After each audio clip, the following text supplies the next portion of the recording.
안녕하십니까. 여행작가 TV의 여행작가 이병관입니다. 제가 ZFC 메이트가 되어서 약 2달간의 활동을 했는데요. 오늘 마지막 사용 후기 리뷰를 하는 시간입니다. 제가 9월 달에 제주도에 내려가 있으면서 이 ZFC와 함께 생활을 했는데요. 여행작가는 여행사진을 찍고 글로써 여행지를 소개하는 사람이잖아요. 그래서 사실 사진 찍는 거에 대한 강박관념이 있고 또 사진을 찍었을 때 이거를 글로 연계시켜야 되기 때문에 어떤 사진을 찍을지 어떤 글을 쓸지 항상 생각을 하면서 여행을 다니거든요. 그렇기 때문에 저도 여행을 할 때 사진에 대한 강박관념이 있는 편인데 그래서 제가 생각보다 ZFC를 내가 많이 쓰지 않지 않을까? 약간 이런 생각을 했었거든요. 왜냐면 저는 미러리스 Z7을 쓰고 있고 Z7은 풀프레임이고 이건 크롭바디이기 때문에 웨이트가 됐지만 이 ZFC를 별로 사용하지 않으면 어떡하지? 약간 이런 생각을 했었습니다. 하지만 제가 제주도에 1주, 2주, 3주 이렇게 머물면서 어느 순간 보니까 밖에 나갈 때 이 ZFC 카메라만 들고 나가게 되더라고요.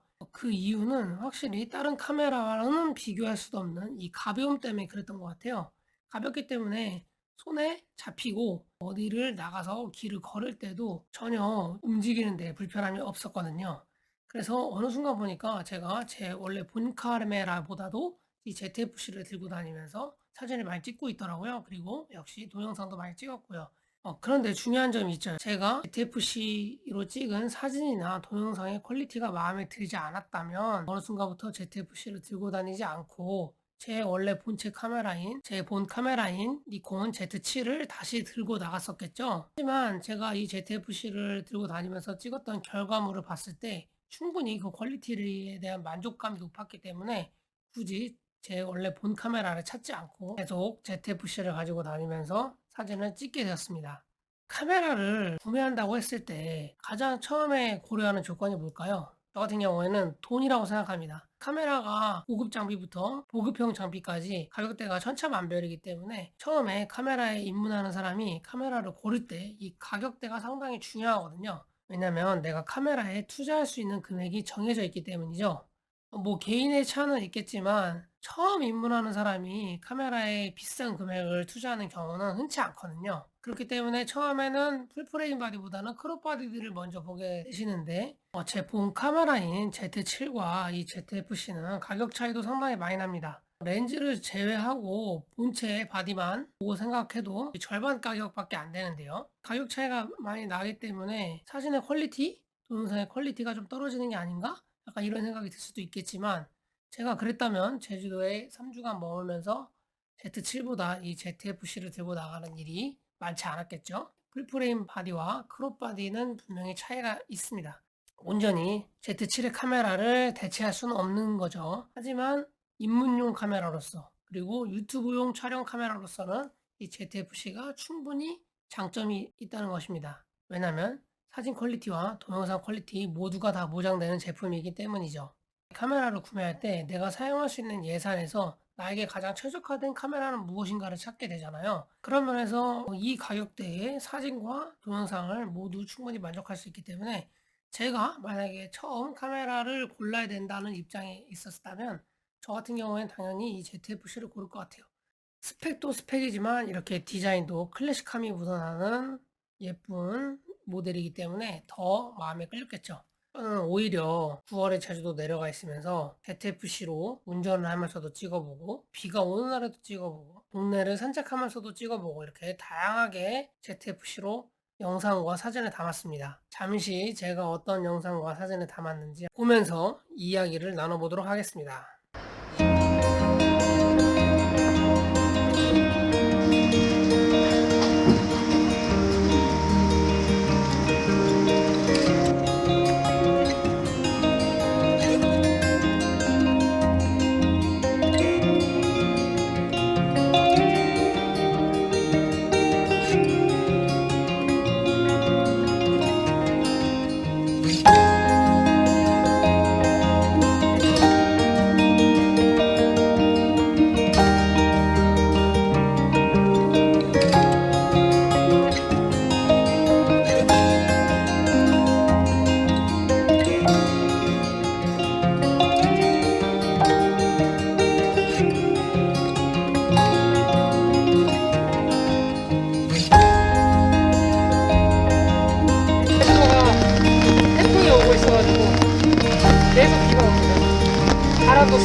자, 어떠신가요? 제가 찍은 사진과 영상을 보시면 확실히 이 ZFC가 사진과 영상 이 두 마리 토끼를 모두 잡았다고 할 수 있는 스펙이라는 것을 느끼실 수 있겠죠. 그리고 블로그 후기나 유튜브 후기를 보면 ZFC의 셔터 소리가 마음에 든다 이렇게 올리시는 분들이 많으시더라고요. 한번 들어볼까요? 하지만 저는 이 부분에 대해서는 딱히 찬성할 수가 없습니다. 저 같은 경우에는 니콘만 10년 넘게 써왔고요. 니콘은 옛날부터 타사 브랜드들과는 비교가 되지 않는 아주 찰진 셔터음을 가지고 있었습니다. 제가 처음에 사용했던 카메라입니다. 이 D80 카메라가 개인적으로 느낄 때 물론 옛날 카메라이기도 하지만 가장 이 셔터음이 이 셔터박스 소리가 찰집니다. 한번 들어보실까요?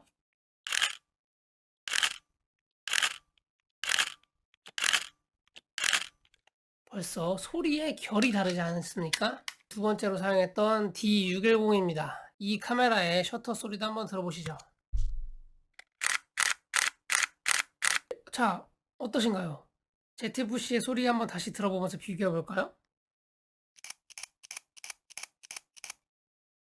미러리스 카메라는 애초에 DSLR 카메라의 셔터박스 소리를 따라갈 수 없습니다. 아무리 이 ZFC가 아날로그적인 셔터음으로 많은 분들에게 호평을 받고 있지만 저같이 니콘을 오랫동안 써왔던 사람은 그렇게 공감을 안 할 수가 있어요. 하지만 미러리스들끼리 셔터음 소리를 들었을 때는 확실히 이 ZFC가 조금 찰지는 면이 있습니다. 그런데 왜 사람들이 이렇게 셔터음 소리에 집착을 할까 생각을 해보면 저는 이 셔터음 소리가 사진을 찍는 손맛을 가미시킨다고 생각합니다. 우리가 이렇게 사진을 찍을 때 뷰파인더로 보고 내가 보는 것들을 순간으로 딱 저장을 하는 기계잖아요. 그렇기 때문에 대부분 눈으로 행해지는 일인데 딱 찍는 순간에 셔터음 소리가 사진의 손맛을 느끼게 해준다고 생각합니다. 그렇기 때문에 많은 사람들이 이 셔터음 소리에 대해서 평가를 하는 거고요. 이 ZFC의 장점을 정리하면 가벼움, 가벼움에도 불구하고 뛰어난 스펙으로 동영상과 사진 퀄리티 모두를 잡았다. 두 번째, 찰진 셔터음, 찰진 셔터음으로 작동하는 사람의 손맛을 배가시킨다. 이 두 가지가 개인적으로 ZFC를 추천하는 가장 큰 이유가 아닐까 생각됩니다.